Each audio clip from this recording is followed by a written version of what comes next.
আসসালামু আলাইকুম প্রিয় দর্শক, অন্য মঞ্চের আলাপচারিতায় আপনাদের সকলকে আমন্ত্রণ জানাচ্ছি। ইরানে কি আমেরিকা কোনো বড়সড় গ্রাউন্ড অপারেশন করতে চলেছে? ইরান থেকে আসা গ্রাউন্ড অপারেশন সংক্রান্ত এই সতর্কবার্তা কিন্তু আজ এটাই বুঝিয়ে দিচ্ছে যে সিজফায়ার বা যুদ্ধবিরতির মাঝে মিডল ইস্টে আমেরিকার যে নতুন 10,000 সেনা এবং ডজন ডজন যুদ্ধজাহাজ আসছে, সেগুলো নিশ্চিতভাবেই কোনো বড় আক্রমণাত্মক বা অফেন্সিভ মিশনের জন্যই আসছে। আর ইরান বিষয়টা খুব স্পষ্টভাবেই বুঝতে পারছে। তাহলে কি ইরানও আমেরিকার হাজার হাজার সেনাকে বন্দি করার প্ল্যান তৈরি করে ফেলেছে? চলুন আজ 17ই এপ্রিল ইরান থেকে সামনে আসা এই খবরটিকে একটু ভালোভাবে বুঝে নিই। দেখুন দর্শক, মিডল ইস্টের পরিস্থিতি আবারও যেন আগুনে ফুটছে বলে মনে হচ্ছে। ডোনাল্ড ট্রাম্পের তরফ থেকে 10,000 নতুন সেনা আর যুদ্ধজাহাজ পাঠানোর সিদ্ধান্ত ইরানকে একদম সতর্ক করে দিয়েছে। গতকাল 16ই এপ্রিল এই 10,000 সেনার খবরটা সামনে এসেছিল, যা আমি আজ সকালের প্রথম প্রতিবেদনে আপনাদের জানিয়েছিলাম। ইরানের এখন স্পষ্ট মনে হচ্ছে যে এটা শুধু চাপ সৃষ্টির কোনো চাল নয়, বরং কোনো বড় গ্রাউন্ড অপারেশনের প্রস্তুতি হতে পারে। আজ 17ই এপ্রিল সামনে আসা খবর অনুযায়ী ইরানের এক্সপিডিয়েন্সি কাউন্সিলের সদস্য মহসিন রেজাই আমেরিকাকে খুব কড়া এবং সরাসরি একটা ওয়ার্নিং দিয়েছেন। আর এর মধ্যেই লুকিয়ে আছে হাজার হাজার সেনাকে বন্দি করার হুমকি। হ্যাঁ দর্শক, মহসিন রেজাই পরিষ্কার বলে দিয়েছেন যে আমেরিকা যদি ইরানের মাটিতে পা রাখার একটুও দুঃসাহস দেখায়, তাহলে তাদের হাজার হাজার সেনাকে ধরে বন্দি করা হবে। তিনি সতর্ক করে বলেছেন যে প্রত্যেকটি আমেরিকান সেনার বদলে আমেরিকাকে কোটি কোটি ডলারের মূল্য চোকাতেও হবে। আর এই সব কিছু আগে থেকেই ঠিক করে রাখা হয়েছে।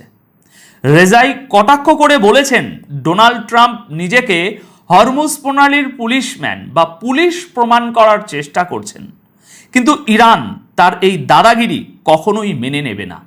এদিকে নিজেদের 10 পয়েন্ট প্রস্তাবে ইরান একদম অনড় হয়ে আছে।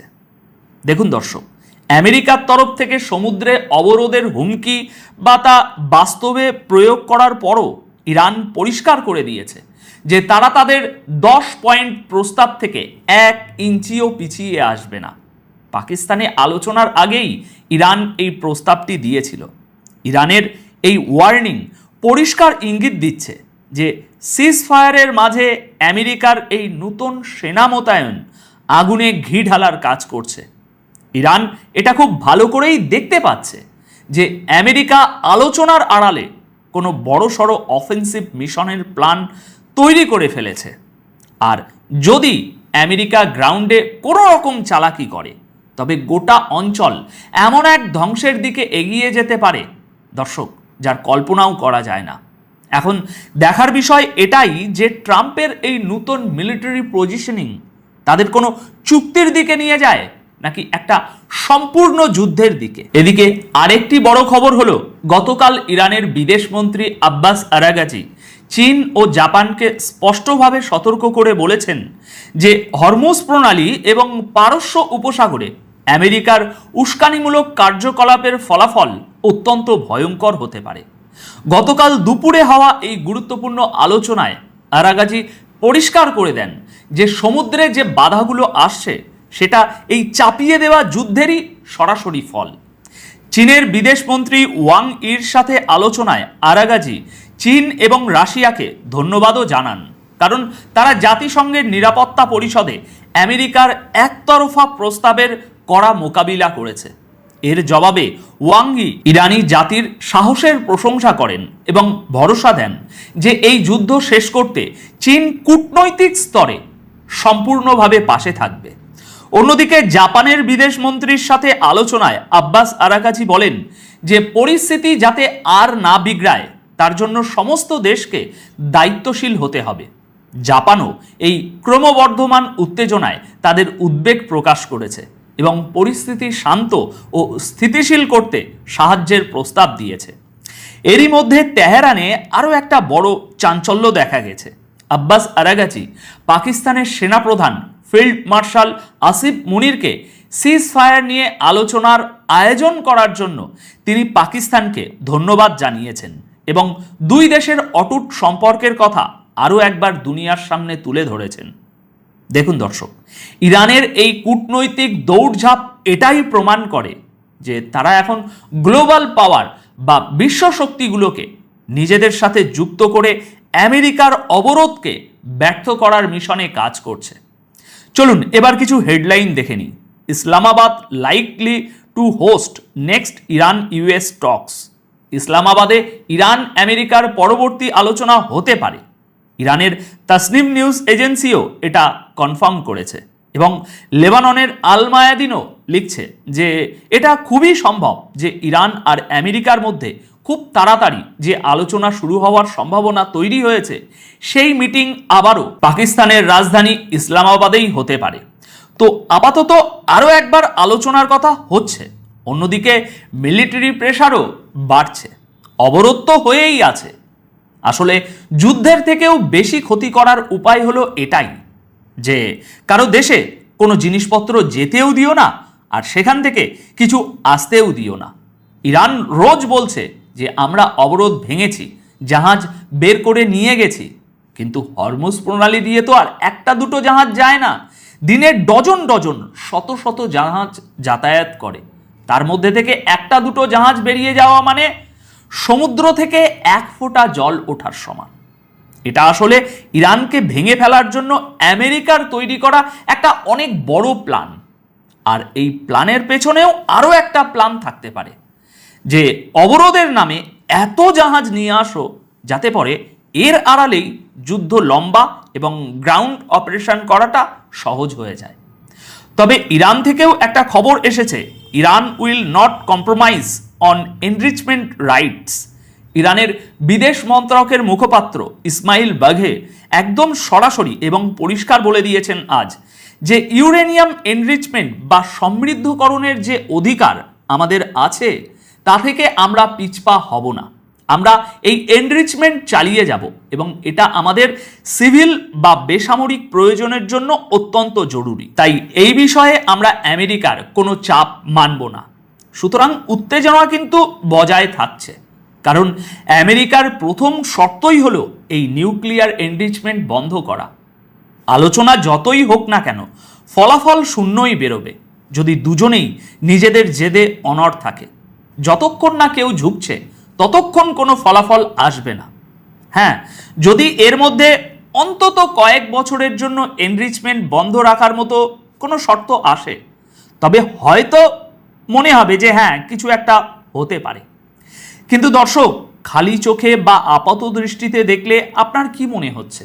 মনে হচ্ছে না যে আমেরিকা বিশাল শক্তিশালী, 10,000 নূতন সেনা, সমুদ্রে সারি সারি যুদ্ধ জাহাজ, আকাশে ফাইটার জেট, আর তার সাথে সর্বনাশা অর্থনৈতিক অবরোধ? মনে হচ্ছে না যেন ইরানকে চারিদিক থেকে ঘেরাও করা হয়েছে? আমেরিকার এই আগ্রাসন দেখে যে কারো মনে হতে পারে বাঘের খাঁচায় ইঁদুর আটকা পড়েছে। আমেরিকার জয় তো শুধু সময়ের অপেক্ষা। কিন্তু না, আন্তর্জাতিক রাজনীতির আসল মজাটা এখানেই। কারণ যুদ্ধ শুধু পেশি বা অস্ত্রের জোরে জেতা যায় না, যুদ্ধ জেতা হয় মগজাস্ত্র দিয়ে। আর এই মগজাস্ত্রের লড়াইয়ে বা স্ট্র্যাটেজির খেলায় ইরান কিন্তু আমেরিকার থেকে কয়েক কদম এগিয়ে আছে। কিভাবে? চলুন সেই গল্পটা আপনাদেরকে একটু বলি। দেখুন, আমেরিকা ভাবছে তারা ইরানকে একঘরে করে ফেলেছে, কিন্তু ইরান এই অবরোধকেই তাদের সবচেয়ে বড় অস্ত্রে পরিণত করেছে। একটু খেয়াল করে দেখুন, আমেরিকা যখন অবরোধের পর অবরোধ চাপাচ্ছিল, ইরান তখন চুপচাপ রাশিয়ার সাথে সামরিক চুক্তি করেছে আর চীনের সাথে অর্থনৈতিক চুক্তি সেরে ফেলেছে। অর্থাৎ আমেরিকা যে ইরানকে বিশ্ব থেকে আলাদা করতে চেয়েছিল, ইরান উল্টে আমেরিকাকে বাদ দিয়ে বিশ্বের নতুন একটা মেরু বা বলয় তৈরি করে ফেলেছে, যেখানে ডলারের কোনো দাদাগিরি নেই। এটা আমেরিকার প্রথম পরাজয়। এরপর আসুন সামরিক চালে। আমেরিকা তাদের $1 ট্রিলিয়ন সেনাবাহিনী নিয়ে মিডল ইস্টে বসে আছে, কিন্তু ইরান কি সরাসরি আমেরিকার সাথে যুদ্ধে জড়াচ্ছে? একদমই না। ইরান খেলছে অ্যাসিমেট্রিক ওয়ারফেয়ার, অর্থাৎ গল্পটা খুব পরিষ্কার। আমেরিকা হয়তো ভাবছে তারা বন্দুকের নল দিয়ে ইরানকে ভয় দেখাচ্ছে, কিন্তু ইরান এমন একটা দাবাড়ু চাল চেলে বসে আছে যেখানে আমেরিকা যদি আক্রমণ করে তাহলেও তারা হারবে, কারণ বিশ্ব অর্থনীতি ধ্বংস হবে এবং আমেরিকা একটা অন্তহীন যুদ্ধে জড়িয়ে পড়বে। আর যদি আক্রমণ না করে ফিরে যায় তাহলেও তারা হারবে, কারণ পুরো বিশ্বের কাছে আমেরিকার সুপার পাওয়ার ইমেজটা ধুলোয় মিশে যাবে। প্রাচীন চীনের বিখ্যাত সমরবিদ sun tzu তার আর্ট অফ ওয়ার বইতে লিখেছিলেন, বিনা যুদ্ধে শত্রুকে পরাস্ত করাই হলো শ্রেষ্ঠ যুদ্ধনীতি। ইরান ঠিক এটাই করছে। আমেরিকা গর্জন করছে ঠিকই, কিন্তু ভূরাজনীতির এই সাইকোলজিক্যাল আর স্ট্র্যাটেজিক যুদ্ধে ইরান ইতিমধ্যেই জিতে বসে আছে। তারা আমেরিকাকে এমন একটা ফাঁদে ফেলেছে যেখান থেকে বেরোনোর কোনো সম্মানজনক রাস্তা পেন্টাগনের কাছে নেই। এখন আপনার কি মনে হয়, আমেরিকার এই আস্ফালন কি সত্যি কোনো বড় যুদ্ধের প্রস্তুতি, নাকি নিজেদের হারতে বসা অহংকারকে বাঁচানোর শেষ চেষ্টা? আপনাদের মূল্যবান মতামত কমেন্ট বক্সে অবশ্যই জানাবেন।